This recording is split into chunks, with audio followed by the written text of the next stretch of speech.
Step 1, wake up, really gonna rise with the sun. Step 2, get some good, some food in you. Step 3, think real hard about what you wanna be. Step 4, everybody just do your thing. Wake up, today's gonna be a good day.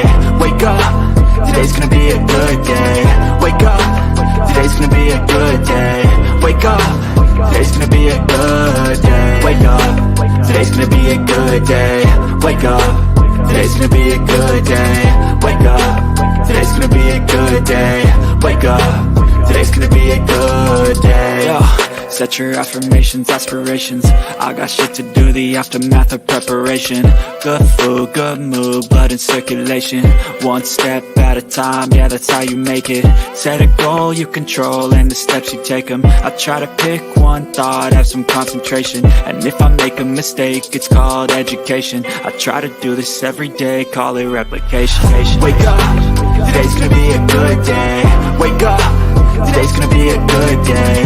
Wake up, today's gonna be a good day. Wake up, today's gonna be a good day. Wake up, today's gonna be a good day. Wake up, today's gonna be a good day. Wake up, today's gonna be a good day. Wake up, today's gonna be a good day. So life ain't easy, yo, I think there's a reason though. Ups and downs, just like every different season, yo. Sometimes I'm high, other times I'm barely breathing, though. I always gotta fight and hide from the demons, yo. Negative thoughts are poison, they rot. Head full of flaws, so here come the clouds. They'll never stop unless I can swap all the bad for the good in my head when I'm lost. Yeah, so I'ma fake it till I make it. Positive thoughts are overtaken, I got patience. One day at a time is how you operate a cadence. A flow, you grow, you show yourself a foundation. Stay away from all the shit that causes temptation. I know that I like to do it cause it's sensation. I live my life in my head like a narration. Don't expect greatness, do my best, man, I'll take it. Wake up, today's gonna be a good day. Wake up, today's gonna be a good day. Wake up, today's gonna be a good day. Wake up, today's gonna be a good day. Wake up, today's gonna be a good day. Wake up, today's gonna be a good day. Wake up, today's gonna be a good day. Wake up, today's gonna be a good day. Wake up, really gonna rise with the sun. Step 2, get some good, some food in you. Step 3, think real hard about what you wanna be. Step 4, everybody just do your thing. Well, I don't give a shit. Because if people don't like me because of the way I talk or think, that's their business. See what I'm saying? That's their business. Like, it's your business. I ain't mad at you if you don't like me. I don't give a fuck. Like, you know, it's your business. It's not my business. The question is why do people care? Well, I'll tell you why. Because they need your validation. They want you to like me because they don't like themselves. So they're looking for everybody else to validate their value. Am I cool? Am I good? You like me? Did I make it? Am I right? Huh? You know, I don't do that.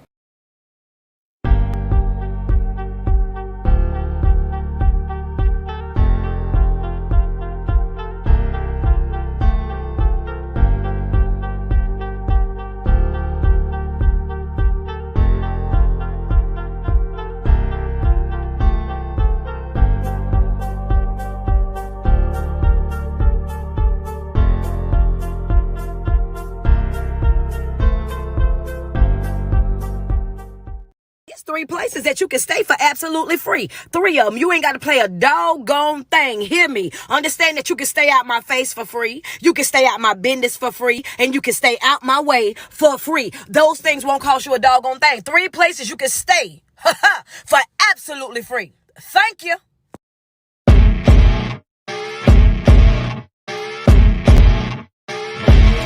As you wake up in the morning, you want to find the latest, greatest information about criminal cases and have an intuitive conversation about the suspects associated with these cases. Head over to the Bullhorn Betty channel on YouTube.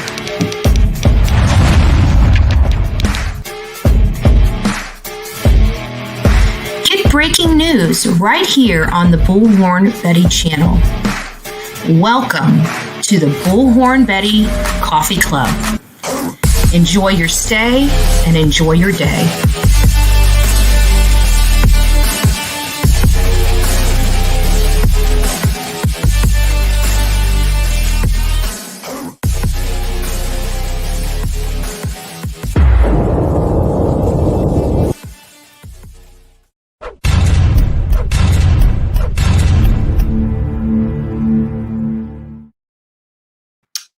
Well, good morning, my beautiful people on YouTube. Happy Tuesday. Happy Tuesday. I chose to take yesterday off and to do research on a new case that's breaking out in North Carolina. It's the Aspen Jeter case. So I was doing some research on that yesterday, and quite frankly, I just needed a down day from travels. I went live as soon as I got back to the office, and I was going to go live yesterday for our first scheduled, coffee club Bullhorn Betty channel. And I for the life of me, couldn't do it. My sleep is still off. I was up and down even last night, but by the grace of God, our beloved Justice for All is making sure Bullhorn Betty's doing her job. We love Justice for All. Justin, big shout out to you. Big shout out to you, my friend. So there's a couple things that, we got today or recently with some of the funds that we were able to collect. This came from our YouTube AdSense. We got some wireless mics. Here, this was not donated by any specific person. This is stuff that I purchased off of our wish list and things like that with some funds. But these we've already tried out. These little things, they work great. Olivia liked them so much, she's actually going to be getting herself some as well. And it's pretty neat. These right here, you just kind of plug that into your iPhone, and you have two little wireless microphones. I can wear one, and somebody I'm interviewing can wear the other one. So we have crystal clear sound. And also on press conferences and things of that nature, I can now go clip our little microphone up there and get a better quality audio from that. So purchase that. We also purchased a couple new batteries, external batteries. This one is just a bad boss one right here. Pretty expensive too. But this was a bad boss. So I got this one, and I got one for my pocket. I go through these like crazy. I have to be honest with you. On one of the cases, I can't remember which one, Dolly ruined my last external battery. He was drinking soda and decides to sit soda in the middle console, and it flips backwards. The lid comes off. Coca-Cola goes everywhere. That was the end of Bullhorn Betty's brand new external battery. So finally upgraded some batteries here. So we got batteries, microphones, we're good to go. Plus we have the big battery that was donated by a sweet soul. But I just thought it was interesting. I thought you guys would like to know that, even the money that we make through AdSense and stuff like that goes toward, the Bullhorn Betty channel and making sure that we have power wherever we go and good audio. So just thought you guys would like to know where some of the funds have gone. These external batteries, I go through them like crazy because I use them literally all the time. So good morning, Sepsis. Nice to see you. Mama Llama, Bullhorn Betty is present.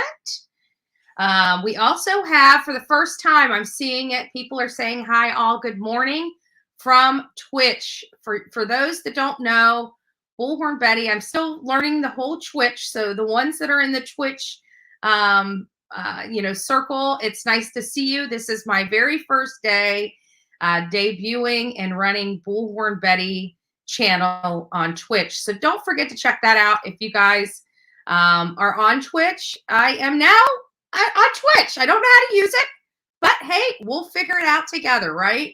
People think I'm this techie person out here on the streets of YouTube, and quite frankly, I'm just not. I'm really just not. So I'm learning. We're growing. We have now added, so this morning, for all those people out there in the ether, as Dolly likes to say, we are now running right now on YouTube, Facebook, and Twitch. First time, 3 different live streams going on 3 different social media platforms. So pretty interesting. I was going to add Twitter back. I've stopped using Twitter because we had those hate channels, but now I quit using them like 6 months ago. But now I'm just over the haters. I really don't care about them anymore, nor do I pay attention to anything they say. So I think we're going to be incorporating Twitter back in there. So we'll be running these live shows on YouTube, Facebook, Twitch, and Twitter. So we're just growing leaps and bounds.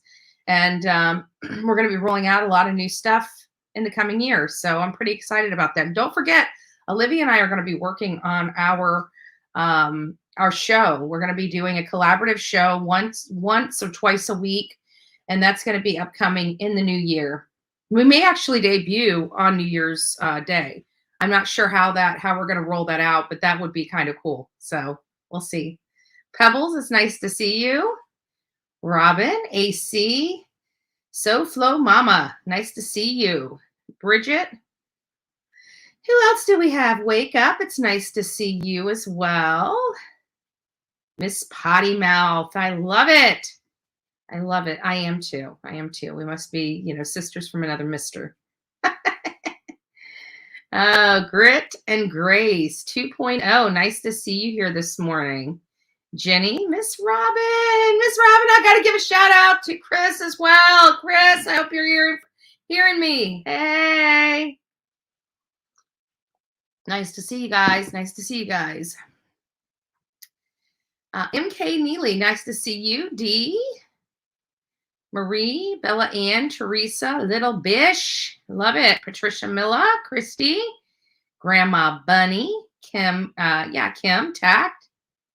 I said that right. Rick's Clicks, nice to see you. I saw you pop into the back chat yesterday, back panel yesterday, and I was listening to the gal that was talking about her experience, and I'm sorry I was unable to get to you. So I hope you're doing well, my friend. I hope you're doing well.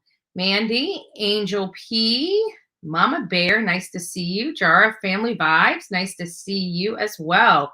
No, well, I'm glad you missed me. I missed all of you guys yesterday, but as you can imagine, I really needed the rest. 3 hours, if it wasn't for the 3 hours, that's the worst. It's like, you just don't get your sleep. Like we went 3 hours there and 3 hours home. So you would think that would kind of cancel each other out. It doesn't. If anybody travels, it doesn't. Woo. Joellen, nice to see you. Tracy, Kristen, Ashley, Rebecca. Nice to see you guys this morning. Nice to see you. Connie Branch. Oh, and I got a message from you. I just haven't read. And I know it said something like read email. I'm getting there. Connie. I'm getting there. I promise you. I love you. Miss you too. But we have some information. So guys, good morning to all. For those that are just tuning in, we're about to get started on our, thank you, Susie, for the beautiful super sticker. Thank you, love. Thank you. So sweet. First thing in the morning, already getting the love. Love it. So, hello, BHB. Well, hello. So we got some people commenting from Twitch. It's nice to see you guys this morning. Nice to see you. Let's see how many others. So weird. We got a small little following. Nice to see you, Bree Tales. We got a small little following on Twitch for our first time. Like I've literally barely got anything set up. Hi, I want to offer promotion viewers, blah, blah, blah, chat box price. No. We don't do that here. No, we don't do that here. Sorry.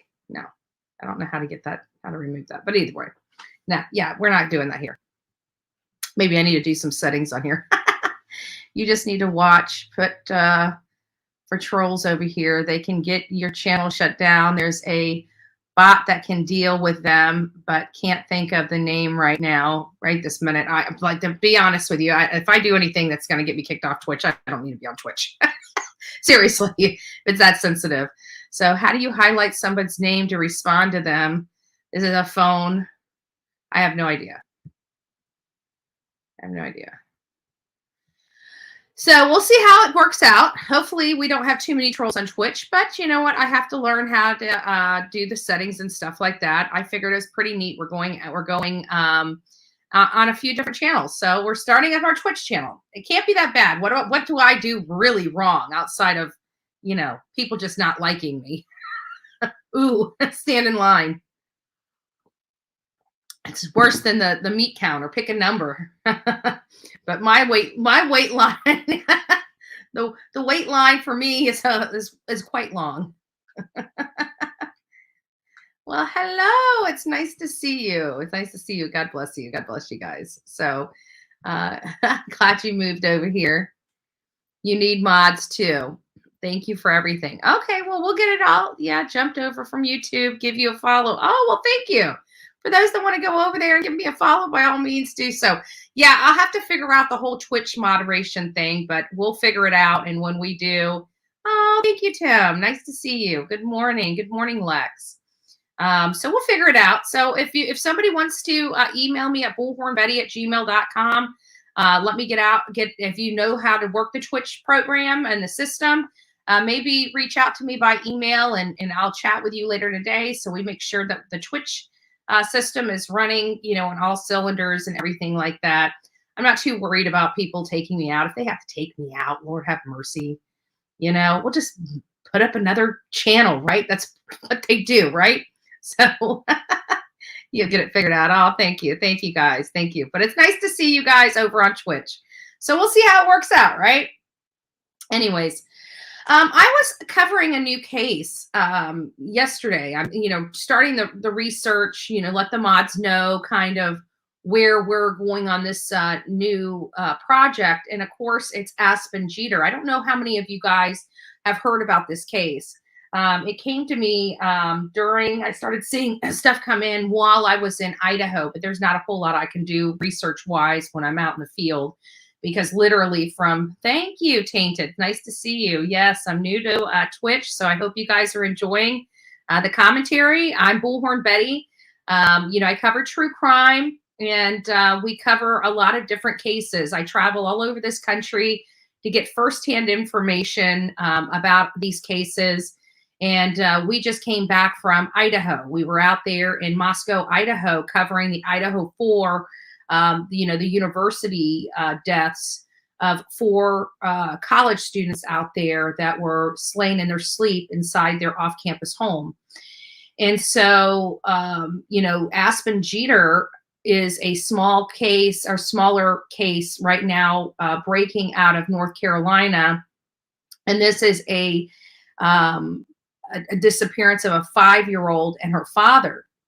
Her mother was found inside the family home dead, and nobody has seen the child, which the child is disabled. And the father's always cared for that child. It sounds like he really loves his daughter. But the mom-father relationship had been very, very volatile. And it sounds like it came to a head and he went on the run. We're hoping that, you know, he didn't do anything with his daughter because the mom was found dead with a gunshot wound. So people are, you know, just trying to bring awareness to this poor baby's face and the case and, you know, just get her face and name out there because nobody knows where the father is. And they just really need, I mean, right now he's facing obviously some murder charges with his, I can't remember if they were married or just boyfriend, girlfriend type situation, but either way, they had a child together. Very volatile situation. The mom is dead.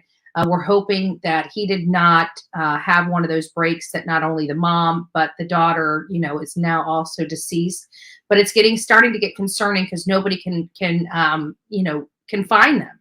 There's no proof of life for her.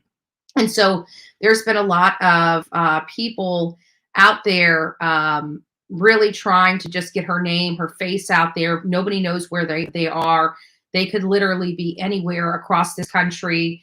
They had several days advanced head start in a vehicle prior to the discovery of her mother.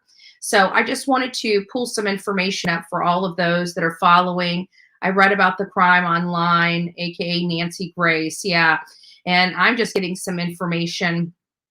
And so I just wanted to pull some stuff up here for all of you guys to see and just go over. This is something that just came out. I'm going to go with the Fox News article because it's the one that's most recent. So I anticipate that this would be the one that has the most up-to-date information. So Aspen Jeter's disappearance. Family pleads with father to return 5-year-old child after mom was killed. Let me just, I don't want to watch this. I'm going to close this. Sorry, guys. There we go. The family of a South Carolina girl. I thought it was Fayetteville, North Carolina, but it might be South Carolina. No, it says last seen in Raleigh, North Carolina. Okay, that explains that. So the family of South Carolina girl has been missing since her mother was found dead inside their home on Thanksgiving Day, is pleading for her safe return, telling her father, who police believe is traveling with the child, that no one wants to see anything bad happen. Attorney Justin Bamberg made remarks on behalf of Aspen Jeter's family Monday as the search remains ongoing for the 5-year-old and her father, Antonio Jeter.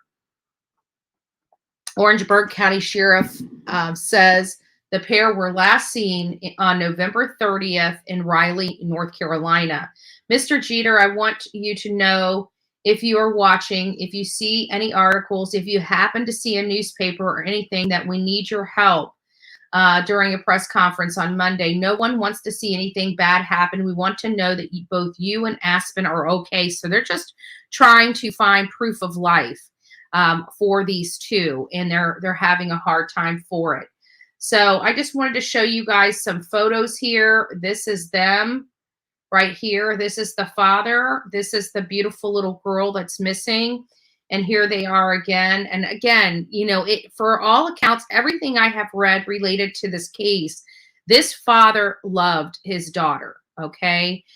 So we're still hopeful that he hasn't done anything too significant. You know, obviously the mom is dead and he went on the run with his daughter. I can only imagine that he is terrified of losing his daughter. From what I hear, his daughter is disabled in some, here it is. Aspen is not able to talk. She's not able to move on her own. So if you were to spot her, oftentimes she's either being carried by a parent or being pushed in a stroller.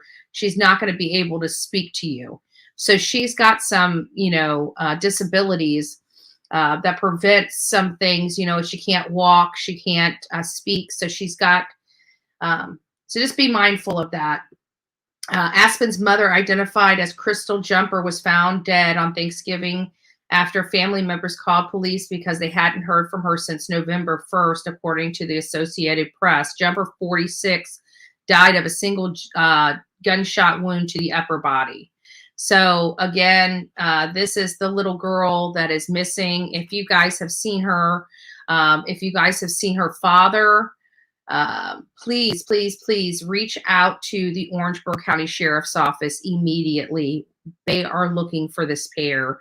They need to make sure that they're okay. And as you can imagine, a child that has these disabilities is, you know, is concerning. We just need to make sure that she is okay. And that obviously, unfortunately, her father is brought to justice for the murder of her mother. But again, there you have it. What else do we have here? Nice to see. I love seeing it. So we got some people in Twitch. And again, we will get some moderators over there. This is our first day running on Twitch. I've never ran on Twitch before, know nothing about the platform, but decided to set it up and roll with it today. See how we're doing.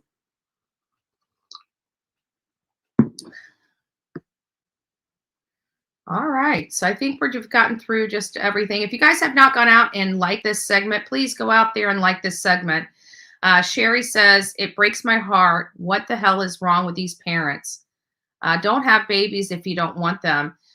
Yeah, but it sounds like he wants this baby, even with her disabilities. It's just that the confrontations between her mom and her father, just, they were too much.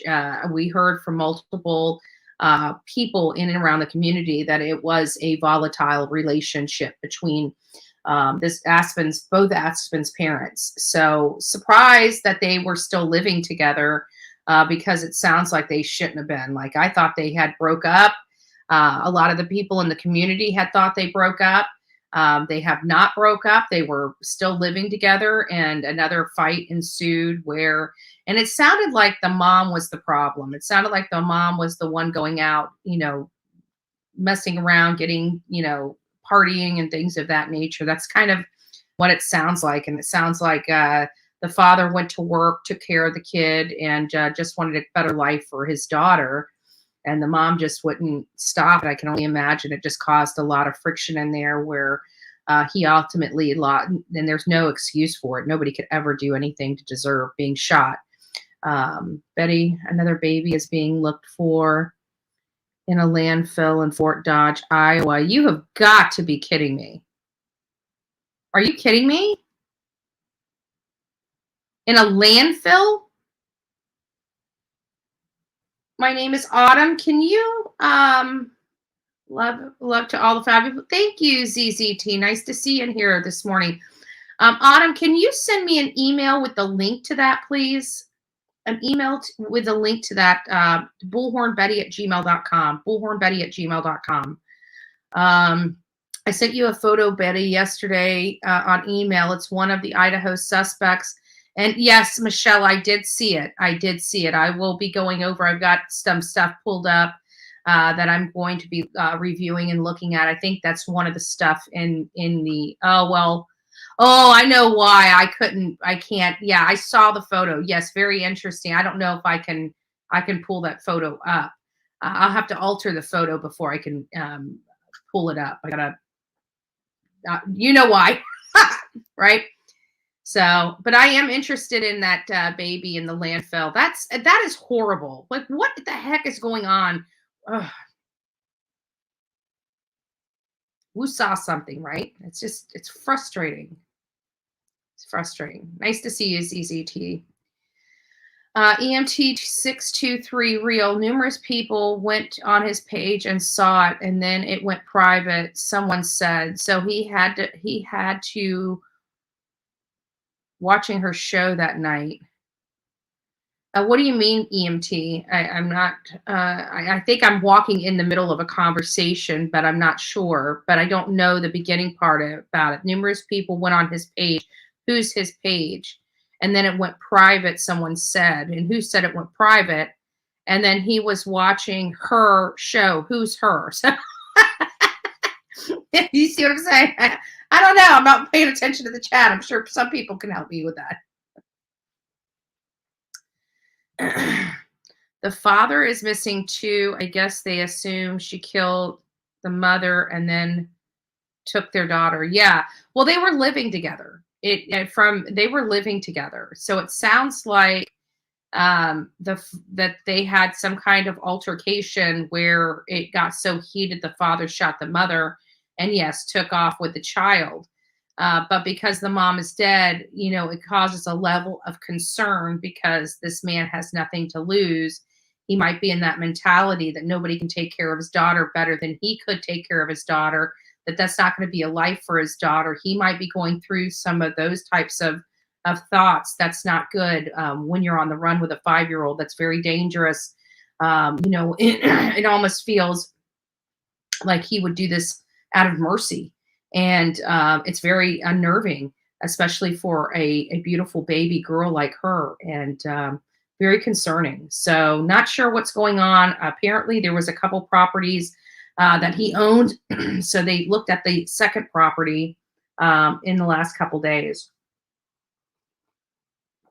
She's right. I live in Fort Dodge. Good morning. But since daughter is disabled, he would know he can't go on hiding her since she has special needs. Sadly, yeah, there's going to be somebody's going to notice this, and he's a pretty distinguished guy. He's pretty noticeable in my opinion. I don't know if I can enlarge this. No, it's not letting me enlarge it. But I mean, he's pretty noticeable. Let me see if I can just do it this way, just for you guys to see his face a little bit clearer. Right there. So our poor babies, it is getting out of control. It is getting out of control. I don't know what's going on, but these poor kids, man, they This world's going crazy, folks. This world is going crazy. We're watching this world spinning out of control. We are literally watching it spin out of control. It is insane. Seriously, I'm starting to think demons are running loose and taking over people or something. I'm not religious, but it seems like so many people are being attacked and dying, especially kids. I agree. And you know what? And evil will always attack the most innocent of innocent, and it's just like I say all the time. We can't legislate ourselves out of evil. We can only pray over it. I mean, good trumps evil. So we have to believe that there's some good that's going to come out. But month after month, it just seems like we should be doing more, but nobody's seeing, nobody's listening, nobody cares. Not nobody like you, but nobody of importance, like our politicians and things. I just don't see them thinking outside the box on how we can fix these issues and what is making all these people so damn angry. We have a whole generation or two of people just angry, just absolutely angry. I don't know how to explain it.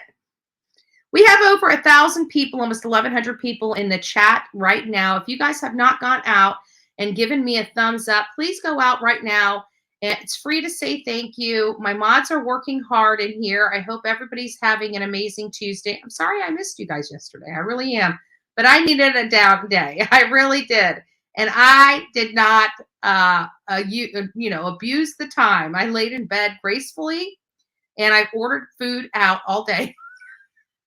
I didn't even want to get up, except I made my own eggs yesterday at about 1:30 in the afternoon. I ate breakfast and it just wasn't enough. So I ended up ordering out twice.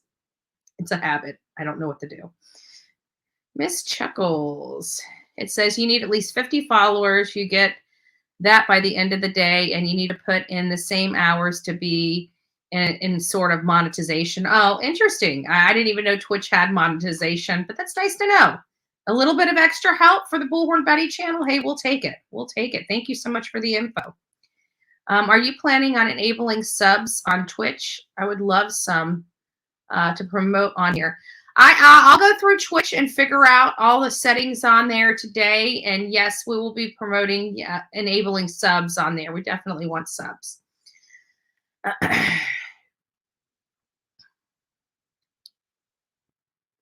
Where else are we? Mom delivered an apartment and they killed the baby and buried it somewhere. I don't know which one we're talking about. Colleen Kerr says to Michelle, I was wondering if the same person that I thought could have done it. He's an advisor, hunter, had gruesome pics of skinned animals. Yes, he did. I saw some of them. That was a little... especially the condition of their game. I'm like, I don't think it needed to go that far, but yes, Colleen, I hear you. Hey, BHB, we will learn how to Twitch together. Perfect. I love it. I love it. Yeah, I've never used Twitch before. So you guys get out there and go to Twitch. Apparently I've got to enable the subs and then we'll get that all taken care of and we'll start running with this. But without further ado, guys, we're already 30 minutes in. It's been nice to sit and chit chat with you and, listen, to some new members. We've got some new extended family on Twitch now that are coming aboard. So again, for those that are tuning in for Twitch for the first time, if you don't know who I am, I'm Bullhorn Betty. I go around the country covering true crime in person, not from this chair. I am from this chair today, but I don't like to be here. I don't like to be here. I like being out in the field working. I like searching for people when they go missing. And, we're right now, like I said, Aspen Jeter sounds like this is, we need to help find this baby girl so her mom can get justice. So I've got some new information coming out. I'm just going to go ahead and play this as well. So let me go ahead and get this up here. Murder investigation in Idaho. 3 weeks after the gruesome killings, and investigators still have very few answers. But as the search for a suspect continues, we are finally hearing from the 2 surviving roommates who were inside of that house on the night that... This is one of the things that we haven't really heard about. I'm sure it's came out because I was down yesterday. I didn't go live, so I'm sure somebody has brought these up, but I found this morning and I wanted to go over it. We're watching it for the first time together. I really didn't see it. I read the article, but didn't really listen to this part of it. That the 4 University of Idaho students were stabbed. Correspondent Alex Capriello live for us in Moscow. And Alex, what is the latest from police tonight, and what did the roommates have to say? Natasha, good evening to you. It's been a quiet day today here in Moscow. The police have said they're not going to be releasing any more information unless it's been thoroughly vetted and it won't harm this ongoing investigation, which of course is really tough news for the families of these 4 victims who are searching for any new development in this case. Meanwhile, for the very there's definitely. Oh, thank you, Shari, for becoming the newest member of the coffee club. Thank you. God bless you. Welcome, welcome to this crazy chat, right? But that's another thing. We're seeing this public, battle almost between Kaylee's family and law enforcement. Kaylee's family is very concerned that they're not taking certain leads, taking seriously enough. There's been some information out there that it appears that the family feels that some of the witnesses were cleared all too soon. Oh, thank you. Thank you so much. It's nice to see you. Cleared all too soon. They are also, fighting between each other because Kaylee's family are wanting answers, and law enforcement is holding a lot of stuff close to their chest. They're getting in my opinion, I feel like they're getting a little scared. Like they're scared that this is going to go awry. They're scared that there's going to be mistakes had. They want the world to know what really happened. So if anybody can provide information, because if they have a person of interest or somebody in mind, they're not saying so. And the family, I think, just wants to know that somebody is, being looked at, that this is not going to go cold, that they have enough information here. And if it truly does come down to, say, DNA testing to find out who that person is, let's start rolling. It just seems like they're saying, let's just start rolling this stuff out. Let's find out who this is, based upon that Fox News interview that we saw yesterday. They were talking about, the digital footprint. They were talking about, getting genial DNA. So, potentially testing, family members of potential of a person of interest or suspect that maybe law enforcement has. I think that they're just, and this is me speaking, this is more of my opinion. This is definitely not fact. I'm not speaking directly with the family in any stretch of the imagination, but, based upon these interviews and reviewing them and trying to listen to what is really being said, it just seems like, Steve Gonsalves he's really wanting help. And I thought it was really despicable and deplorable for Newsmax to have somebody up there pointing the finger at this father because he's being verbal. I don't think that the father has anything to do with the homicide of his daughter, her best friend, and 2 of their roommates. I just don't believe it. I think that was a stretch. I think that was despicable.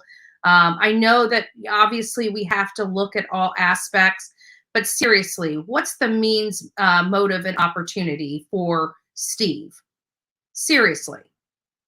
He's out there kicking up a fuss. He's fighting with law enforcement to be more transparent in this case because they have nothing to go on. The parents are worried. And then you come out because he's being vocal and say, oh, well, he does sound like could be the one. Nobody's coming out with, you don't know what law enforcement has told. That was pure conjecture on Newsmax's, part. And granted, they did ask for his thoughts, but to attack a father that just lost his daughter in that respect, I thought it was, I'm sorry. I thought that was just in poor taste, poor taste. And I just wasn't well taken by me personally. I was highly offended. I was highly offended of that report coming out from Newsmax. I really was. Oh, by the way, Justice, thank you for getting Bullhorn Betty in gear this morning. He's cracking that whip this morning. He's like, hey, Betty, hey, are you going live? Like, get your ass out of bed and do your job. Get your ass out of bed and do your damn job, right? Thank you, Justice. I love you too. Mwah, mwah, mwah. The first time we're hearing from the victim's surviving roommates who were there that night. For the very first time, we're hearing from the two roommates who survived that deadly night exactly 3 weeks ago. Bethany Funk and Dylan Mortensen wrote heartfelt statements about their friends, which a youth pastor read publicly and shared with the world. One of those surviving roommates, Mortensen, wrote, I know somewhere. So it says, I know somewhere Xana and Ethan are together, keeping each other company, watching us and telling us it's okay and that we have each other. Maddie and Kaylee, the inseparable duo, the two best friends that were like sisters. So everybody knew that. This is, again, I just want to put this out there. I know people have their speculation about these roommates. I can tell you that it has been corroborated, okay, by multiple prior tenants, okay, people unrelated to this case, people that are not responsible in any way with this murder, have lived in the house previously, years in the past. I think the last person spoken with was lived in that home in 2019. And they specifically stated that those two ground floor, first floor apartments, the way the construction was of the home made it next to impossible to hear anything on the above two floors. Okay. I want to let you know that that information has been corroborated by past tenants that have lived in that home, citing specifically the construction of those two first floor units being in concrete, as opposed to the rest of the house, which is wood frame. So there are some reasoning as to, I know many of us were asking, well, there you have it. Again, they said unless, and like next to impossible, unless windows were open. And only if windows were open would they be able to actually hear what was going on those top floors. So that does explain it, guys. I just want to let you know, don't be beating up these roommates for not hearing something, because again, past roommates have told us, or past tenants of this property, not necessarily roommates, past roommates to these people, but past people that actually rented in this specific home have stated that. So let's just keep moving. Xana and Ethan are together, keeping each other company, watching us and telling us it's okay and that we have each other. Maddie and Kaylee, the inseparable duo, the two best friends that were like sisters. Over the weekend, investigators could be seen re-entering the crime scene. Through the window, we watched as they handled evidence markers. Later, they left the home carrying large brown paper bags. And still, there are no suspects and no persons of interest. In an interview with News Nation's Brian Nenton, the family of Haley Gonsalves say it feels as if the police rushed to clear names from their suspect. And that's what I'm talking about. There's part of this reason that they, I think I saw in another interview, I can't remember exactly what interview it was, with Steve, Kaylee's father. And, he started talking about seeing some noticeable behavioral changes in one or more people after the death of his daughter. And I found that statement to be crucial and odd. The father is definitely, but because he's so emotional and so attached, because this is his daughter, is he reading into things that he wouldn't normally read into because of his heightened awareness and his grief? So those things have to come into play. As time goes on, everybody is suspect to this father that lost his daughter in such a horrific manner. So it just keeps making me wonder, is the father reading into this? We know he's in pain. He's not wanting to cause problems for the investigation. He just wants some darn answers. And I think that's what I'm getting from the entire family. You know, they're scared. They want answers for their loved one, and they're just not getting them. List. I just feel like there's been a couple individuals that were cleared very fast.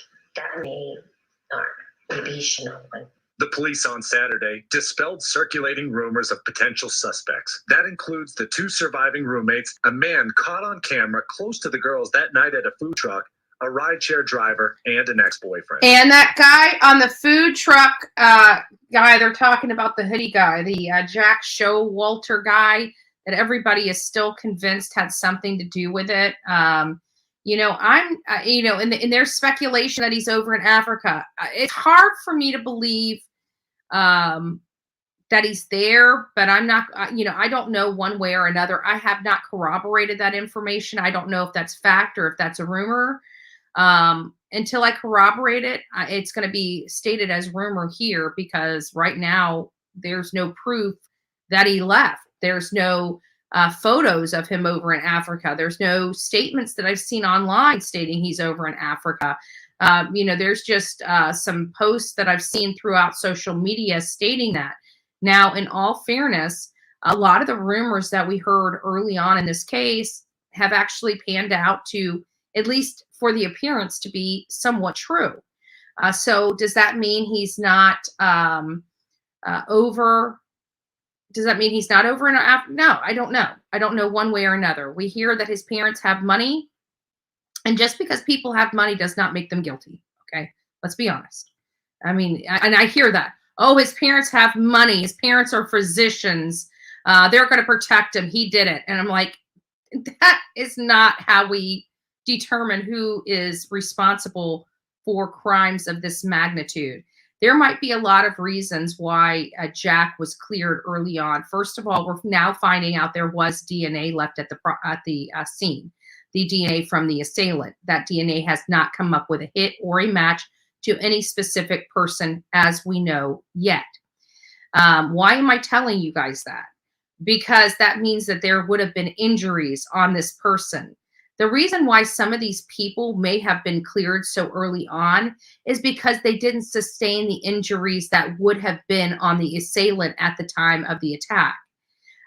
We have to realize that law enforcement has more information about what is going on than we do.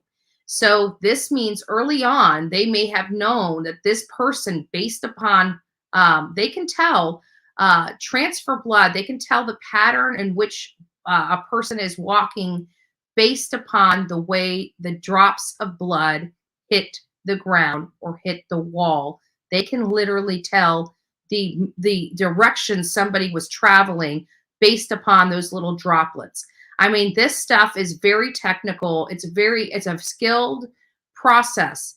And I have to think that early on in this case, based upon just, believe it or not, something as simple as the blood drop evidence of this case may have pointed that this assailant had injuries, and that some of these people were cleared because they were absent of the injuries that the assailant would have ultimately had. So that could very well be one of the reasons why they were cleared. We don't know why these people were cleared. But I have to think with the Idaho State Police, Mascow Police Department, the multiple other agencies and resources, including the FBI, that they had to have been dotting their I's, crossing their T's, and clearing these people with just cause.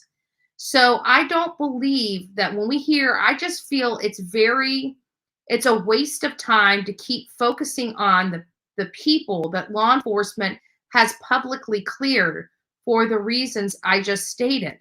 There is a reason why they were cleared. And maybe we don't understand it and we don't have that transparent information in front of us, but we have to trust law enforcement that when they clear somebody, they're clearing them. There are many people that law enforcement have not come out and publicly cleared, but the ones that they have publicly cleared, I have to acknowledge them as being on the bottom of the list. And I hope that you guys are, starting to focus on other people besides people that are already cleared, because we could really be using this net expanding. This net needs to expand because this is starting to feel a little more, this feels personal, this feels close, but it doesn't feel inner circle close to me, in my opinion.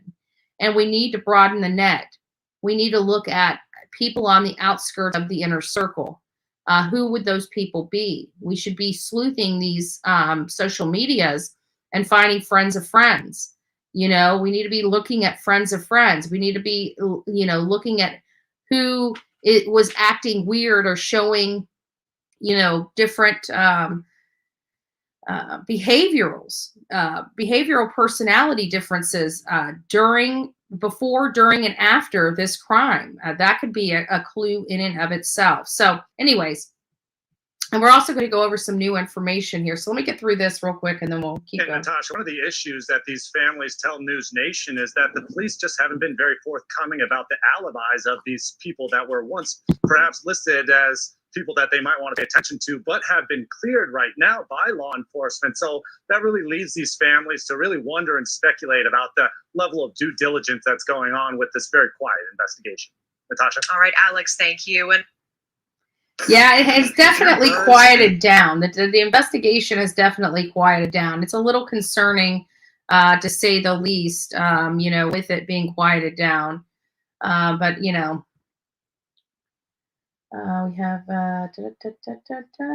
okay, we've got that. So we did that one. And then we got some new information out. Oh, I wanted to read some things to you guys, too. Hold on a second. Oh, I just got your email, Justice. The time of the live, 9 a.m. Sorry for not responding. I'm horrible. Horrible, I tell you. So.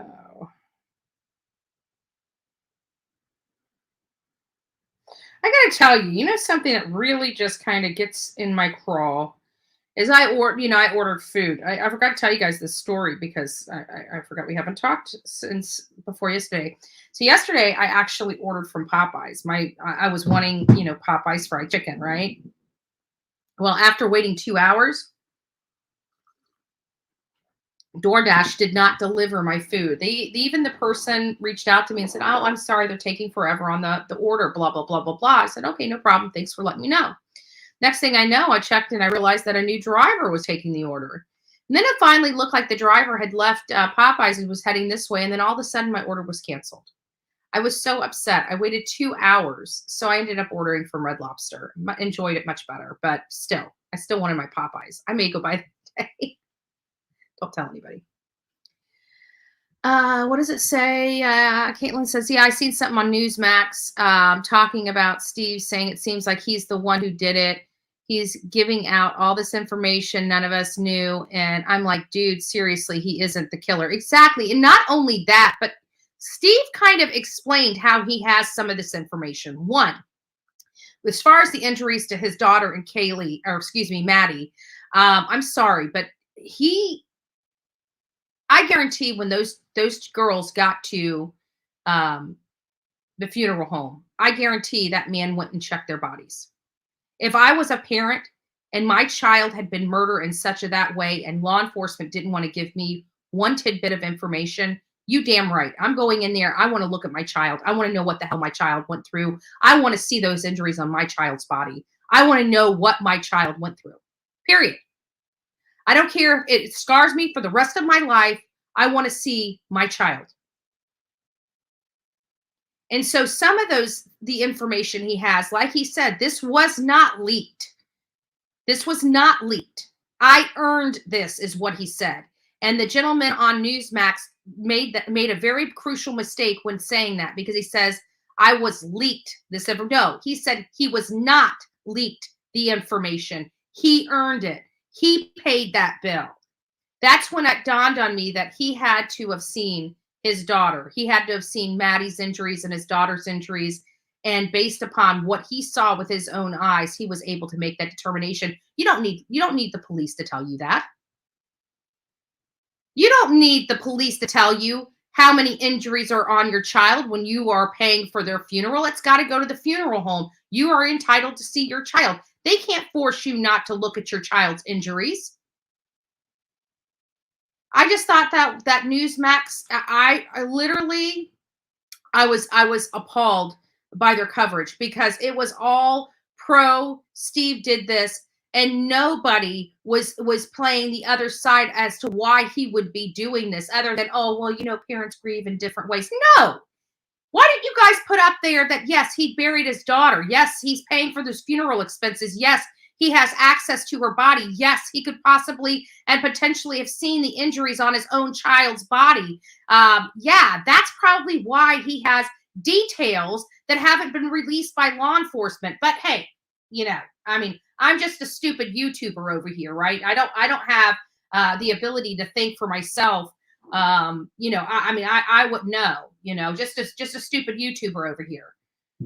But I tell you what, I would have never, in my own unprofessionalism, right? I would have never ran one side of the story like that. That was, to me, the most disrespectful thing you could ever do to a family that has just lost a child, and not just lost a child, lost a child in one of the most gruesome, horrific manners possible.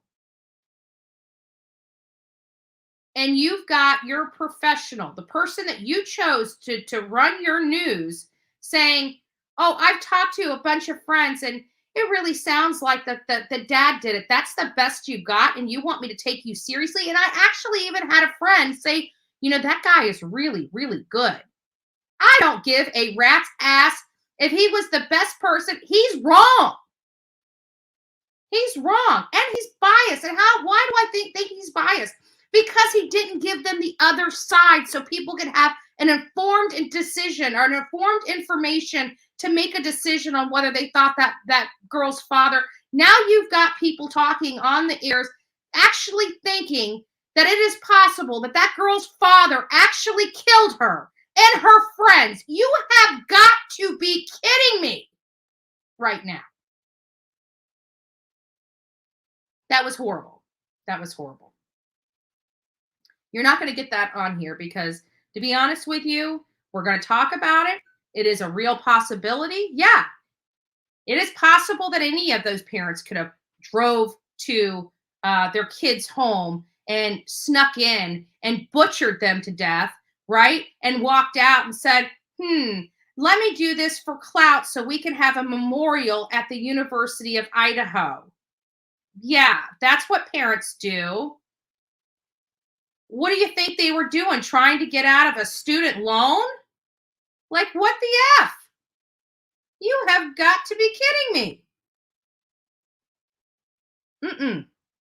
I saw that and I was just like, I don't even know. And I talked to several other creators about this specific thing because, quite honestly, we bounce things off, they're like, holy crap, did you see this? Yeah, I did. I don't believe it. I don't think it's going to do us any good to attack the father of a child that was slain in her sleep. I think that's a bad move. Like, if I actually believed he was potentially a person of interest, you'd hear it coming out of my mouth. I mean, according to my haters, I love nothing more than to blame parents for the death of their children, right? If you listen to the haters, you think I have nothing, that I only have one theory. The parent did it, right? No. I thought that was in poor taste. It just, will I watch Newsmax again? Of course I will, but it was still in poor taste. It was still in poor taste, and I can say that honestly. I thought that was awful. That was bad, a bad move, especially someone grieving their daughter that's being brutally murdered. Yeah, and he even explained that. He's like, I'm not going to sit here and be a victim. I taught my children like that, like everything, everything that this Newsmax article, like if they would have had integrity on this, particular subject matter, we would have heard both sides. They would have said, oh, well, he's doing this. But, they're like, oh, but, he was grieving. And they're like, oh, yeah. And it's pass it on. Meanwhile, the whole entire conversation was pointing the finger at this girl's father for being outspoken, being the most outspoken. It makes me wonder, hey, did the Idaho State Police call in a favor or something? Did they call in a favor to try to help pressure the father to shut his mouth? Are you effing kidding me? I don't know how the hell this story got out like that. I don't care. But I can tell you that there was some pressure behind the scenes to try to control this father. And me personally and professionally think that was disgusting. It was disgusting. I know law enforcement has, and it's not like this family is being unreasonable. They're basically telling, hey, listen, tell us a little something. We'll keep our mouth shut. That's what Kaylee's parents are saying. Tell us something. Tell us something. We will keep our mouth shut if you tell us something. But if you're not going to tell us something, you're going to keep blocking us out, then we're going to start going out there and finding the answers for ourselves if you fail to tell us. That is what this family is telling law enforcement. And while people may say that I'm sorry, they gave birth to this child. Okay, you're not going to tell my mama. I don't care how badass you are. I don't care what badge you wear. You're not going to tell my mama that she can't find out what happened to me if something like this happened to me. My mama will be doing an investigation on top of the law enforcement investigation, and many of you guys would be doing the same damn thing.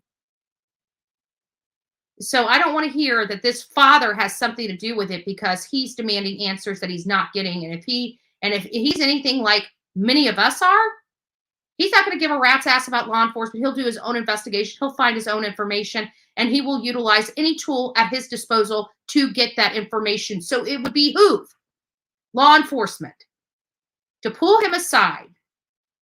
If they don't want the whole world to freaking know what they're doing, because he's going to be breaking at some point. He wants answers for his daughter. I can tell you that. If you want him to stop with the media, you need to fill him in more. You need to fill him in more. If you want him off social media, if you want him out of the media, if you want him to stop doing interviews and try and get answers for his daughter, then fill him in. I promise you that if Steve felt like he was getting the answers that he needed so he can sleep at night, he would not need to be on TV, social media, or anything else trying to seek those answers. The more you withhold from him, the more he's going to search for those answers. I truly believe that. You want to know why? Because I know damn well that would be exactly what I would be doing. So this idea that he's acting like a killer, well, then lock my ass up, because I surely would be acting like a killer myself. People are like, oh, well, he said it's a he. I'm sorry, but 95% of the reports that profile this particular subject that committed these acts on these kids is a man. 95% of the reports has identified when they profiled this person, it was a male. I agree with that. I do not agree that this was a woman. I will not say that this was a woman. And until somebody comes out with bombshell information to show me how a woman was capable of something like this. Now, granted, you guys can call me sexist. I don't care. Don't care. But I'm sorry. I believe it was a man. He said man.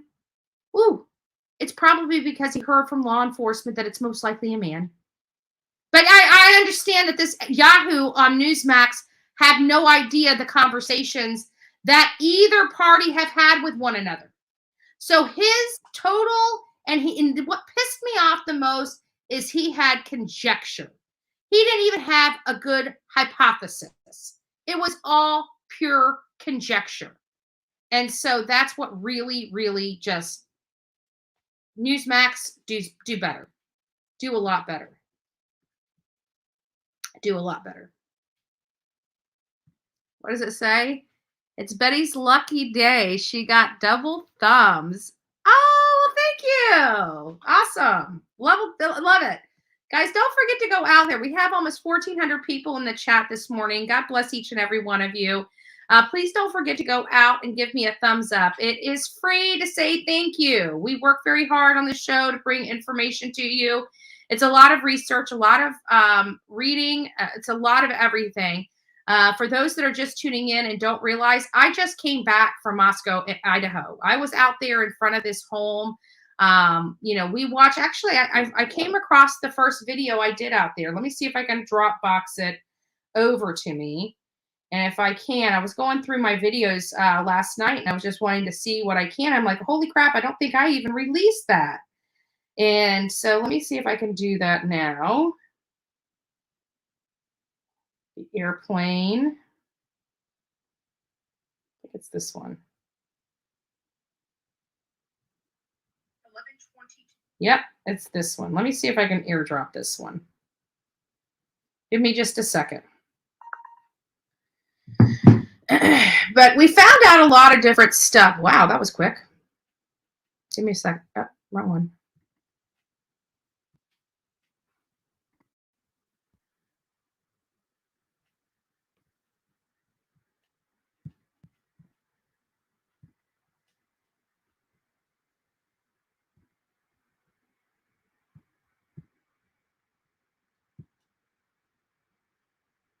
This is the first day there. This is when all the cars are still there. In front of 1122 King Road. And here's the site right here, everything. They've got all the cars. They still have this considered a crime scene, so nobody can pass the police tape. The police line, do not cross. They cannot pass that. But getting back to what I was talking about on my lives, this is the parking lot. This is the road that goes right behind this home. There's the third floor right there with the balcony. And then there's the bottom second floor. And then down at the end, there's the bottom third or the first floor. I'm not sure why they have a couch out in front of here, but this would have been the prime example right here. Somebody just being able to lay in wait right there. Now, right here is where, when we went in out at night, which I'm going to try to find, this is the darkest spot. This whole area out here is lit up like a Christmas tree. Every bit of this is lit up like a Christmas tree. You can even see almost the perfect view on this top deck. The one place that's obscured at night is this area right here.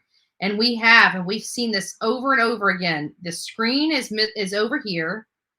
And there's this cinder block, almost like a step up right here. And I can honestly tell you that this is the darkest spot at night. And maybe I'll find that video while we're here.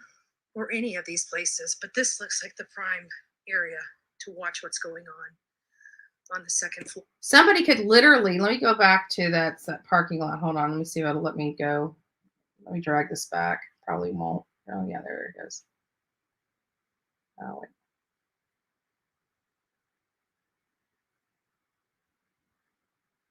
Trying to get the parking lot. I know I got it earlier.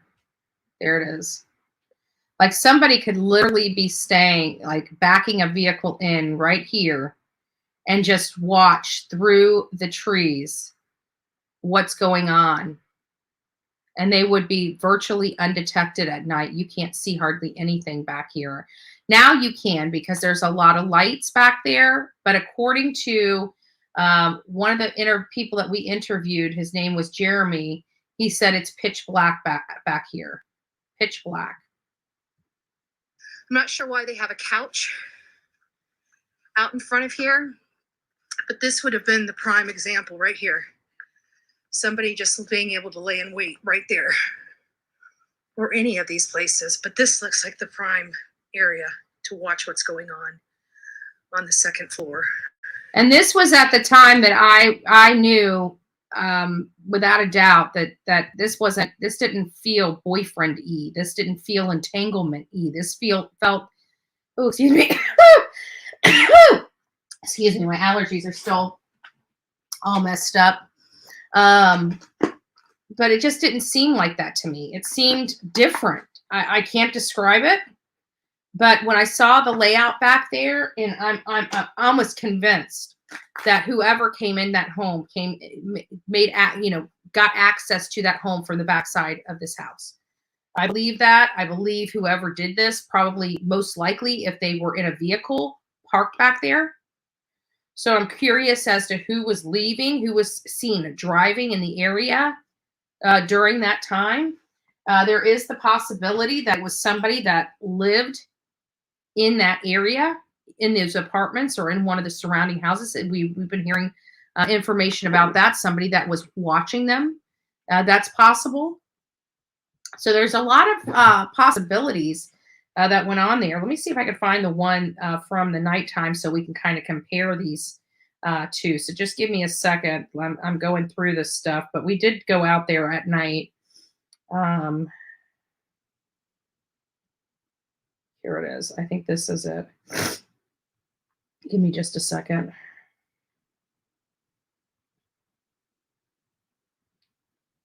No, I recorded it. Oh, this is the... Oh, we went out there afterwards.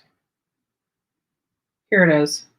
Yep, here it is. I found it. Hold on, let me airdrop this, and we'll watch this.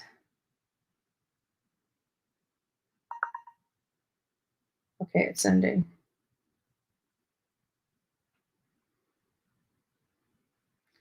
So I want you guys to see, okay, here it is. I want you guys to see this at night so you can see what I'm talking about. Hold on, let me,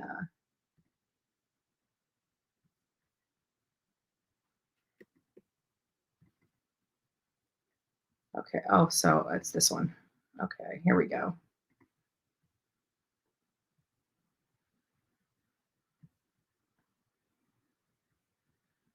All right, here we go. Sorry, guys, I'm trying to find all this stuff for you guys here.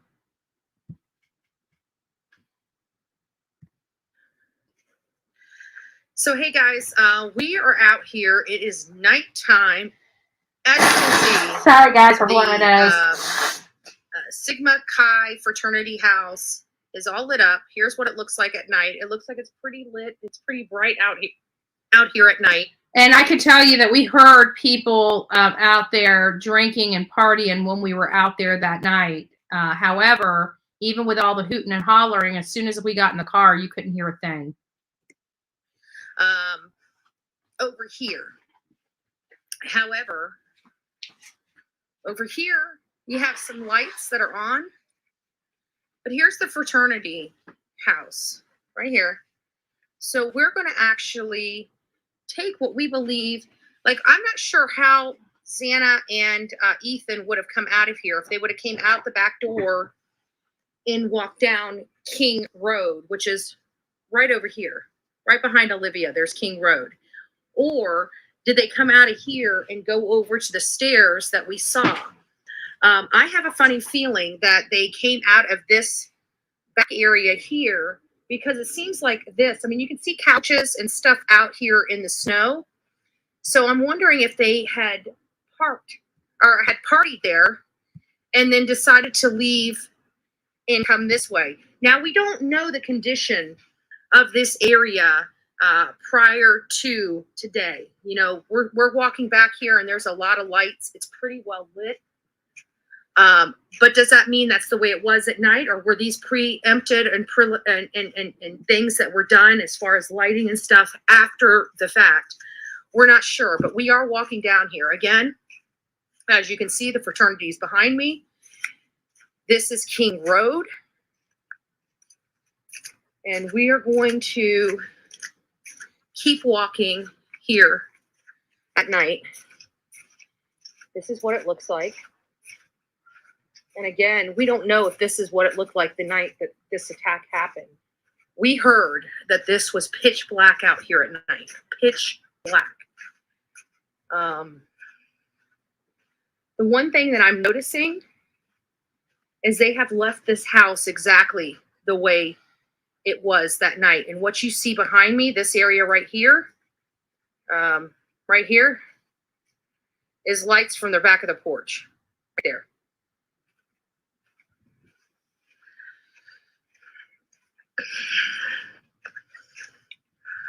So again, coming up here, I'm gonna flip the camera. Give me just a second. All right, and so I went to flip the camera. It can't flip the camera. Let me see if I got the other stuff on here. Yes. Hold on. Let me airdrop the other portion of it, because the other portion is the important stuff. Sorry, guys. Give me a sec. We'll just pull you back over to me while it airdrops. It's a 5-minute video, so give me just a second.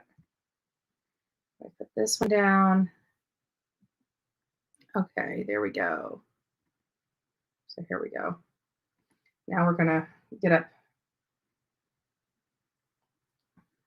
Now again, this is raw footage, so if there's any kind of mistakes or anything, usually those are cut out. But seeing how I don't have the ability to do that at the moment because we're running live. This is what you get. So we've got that light here. And again, we don't know if these people keep these lights on or if they were on at night, but I'm looking at this. And while my camera is making it much lighter than the way I'm seeing it, it does appear that everything, those lights up there, that one was broken, and I believe that one up there was broken because Jeremy told us that it was pitch black out here, pitch black.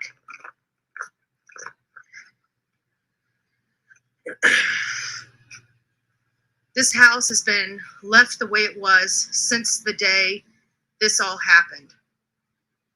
And you can see lights inside that room, lights inside that room. There is a law enforcement agent, a state trooper out here monitoring this situation. Let's go around back and see what it looks like. Because again, they have not touched this crime scene or modified or altered it. What I do notice is that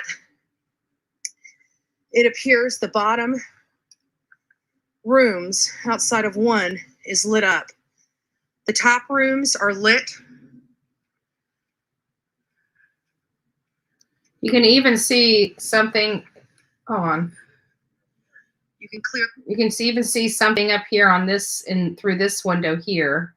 This is the living room. That sign there says good vibes. See good vibes through the second floor window.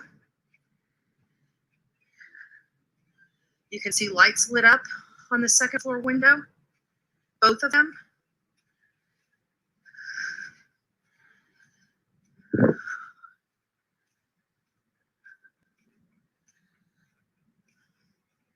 And we had a motion detector light just come on, but I don't know if that was here at the time.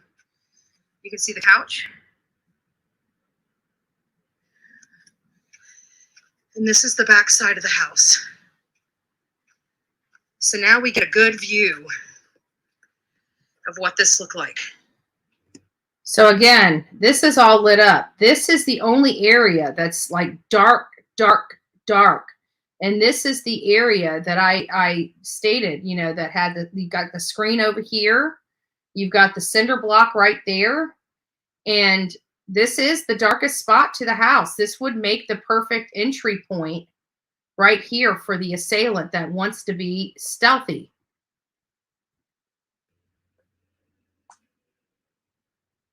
And guys, listen, the one thing I can tell you is the darkest place to enter is the window that has no screen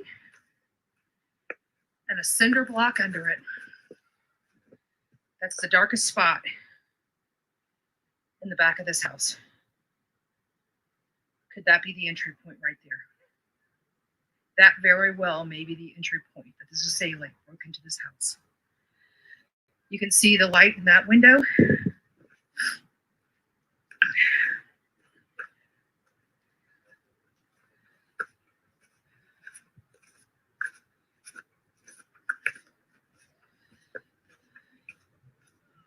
You can still see some of the crime scene tape.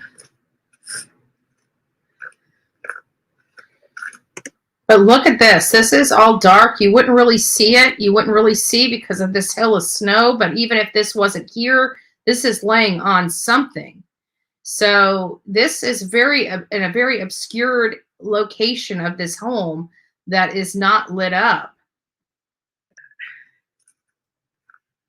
This crime scene is exactly the way it was. I'm sorry? Are you with the news agency? Yes, sir. Oh, I was just curious. What agency are you with? I'm with Bullhorn Betty channel, YouTube. Oh, okay, nice. So, again, that slide glass door. No, young widow, I don't think that there was snow that night. I'm not sure. However, that window there, dark as hell. Like, I can't even hardly see that window from here. So even if somebody was driving by,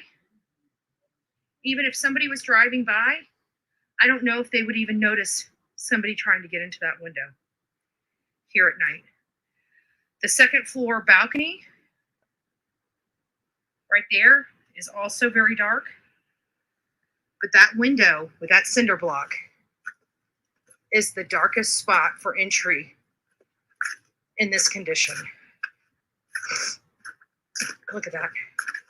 Darkest spot right there. And driving by, you wouldn't even pay attention to anybody down there.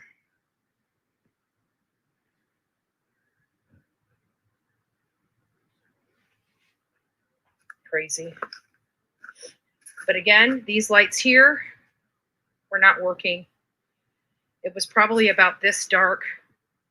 I know the light, you can't really see it because this is an iPhone and it brightens up the area.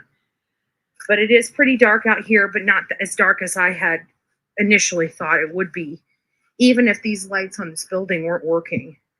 Like, they had a lot of lights out the back door on. And like I said many times, they have left this crime scene exactly the way it was at the time that this crime was committed. So the lights you see on right now are the lights that were on at the time of law enforcement's arrival to this home.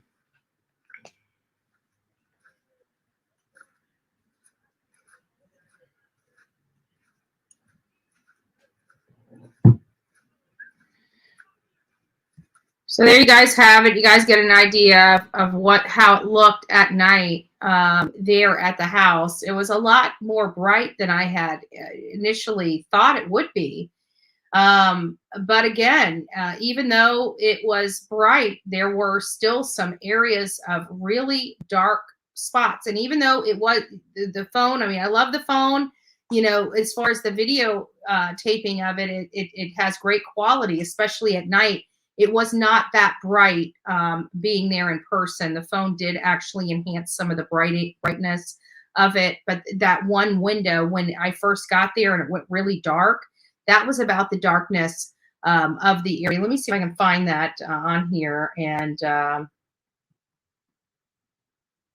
when I first got there, I walked through the back and then I went to, there it is.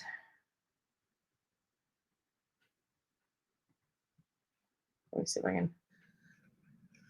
I can use this. And we had a motion detector light just come on, but I don't know if that was here at the time. And then you can see the couch. There. Right about that. That's about the darkness that it was. That right there really does embody the true view that I had that night. It was this dark. So you can still clearly see that it was lit up really good, but how dark it is over here is truly a good depiction of what I viewed that night. And as you can see, as we go on, the camera itself enhances the brightness of this. But that right there really is about the what I was seeing that night. And then of course we get a good view. And then, of course, the camera focuses and then it brightens up. See how it brightened up? So then we have a good, nice, beautiful nighttime photo there. But in reality, it was pretty dark. But these lights here did definitely enhance the brightness out there. This was the only dark entry point that would have been accessible with little to no effort to get into that home. So again, just perspective for everybody here to have an idea of what, what I was looking at, what transpired, just a good visual of the property. So, and again, let me see if I can find the, let me see if I can find the cinder block view up close.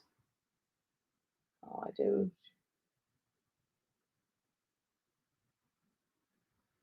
And there's the entry point during the day. Right there. Right here. Nice and bright during the day, very dark at night. So anyways, that's really all I have today. Guys, be looking out for Aspen Jeter. Aspen Jeter is, again, a 5-year-old child that is missing right now out of South Carolina, last seen in North Carolina. The father is accused of murdering the mother and then taking off with the daughter. There has been no proof of life for the father or the daughter, but it is believed that they are on the run, and the father has not harmed his daughter. His daughter is special needs. She can't talk or walk on her own. So she will be seen either. Oh, thank you, Emma. Thank you so much. I love you. God bless you. God bless you. Yeah, this was one of the most difficult cases. Well, I shouldn't say the most difficult case so far was Quentin Simon. That was the most difficult. This is a very painful case as well.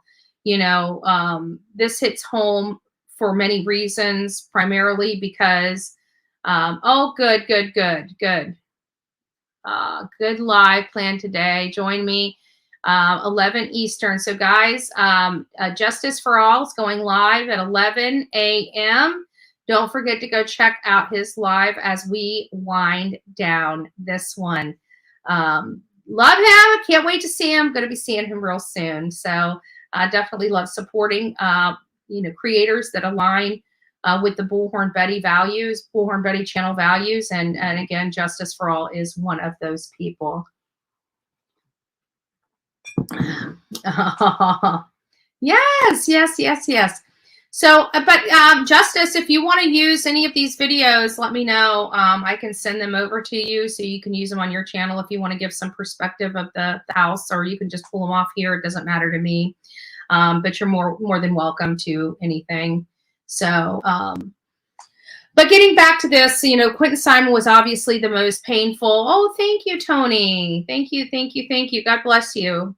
What was I going to say?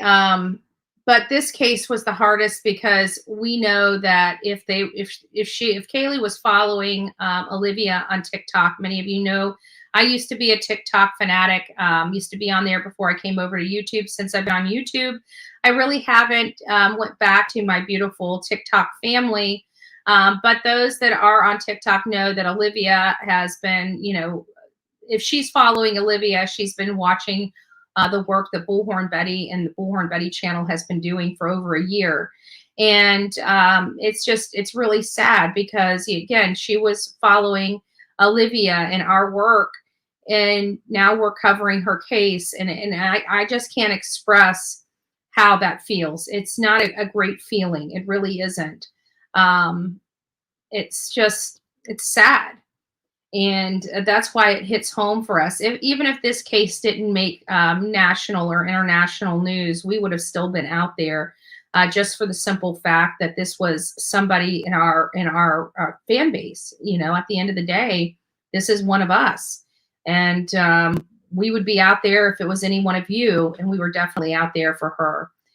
So guys, with that, I wish you guys the best Tuesday. We're going to be rolling out the Bullhorn Betty channel here from the home fires throughout this week on time. time, on time. We're going to do the coffee club on time, I promise. So we're just getting back to schedule, and I hope you guys have an amazing week. God bless each and every one of you. Guys, we're getting very, very close to Christmas. As you guys can imagine, I am definitely not ready for Christmas. I hope each and every one of you are starting to, get all those good things going, having a bunch of good smelling stuff in your house. This is where we bring out all the great candles and decorations, and we're just in such a great spirit. We're just in a great mood as we roll into Christmas. Just remember, there are families suffering this time of year.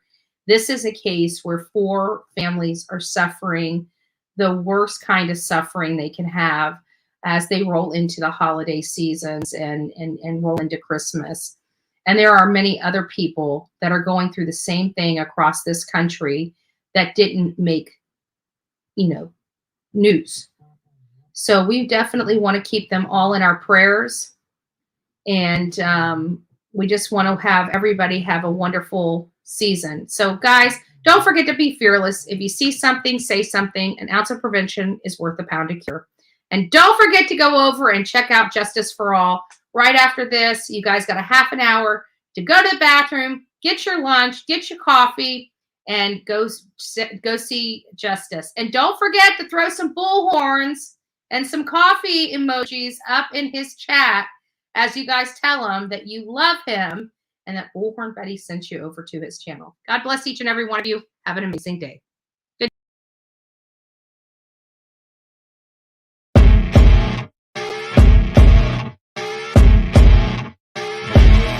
As you wake up in the morning, you want to find the latest, greatest information about criminal cases and have an intuitive conversation about the suspects associated with these cases. Head over to the Bullhorn Betty channel on YouTube.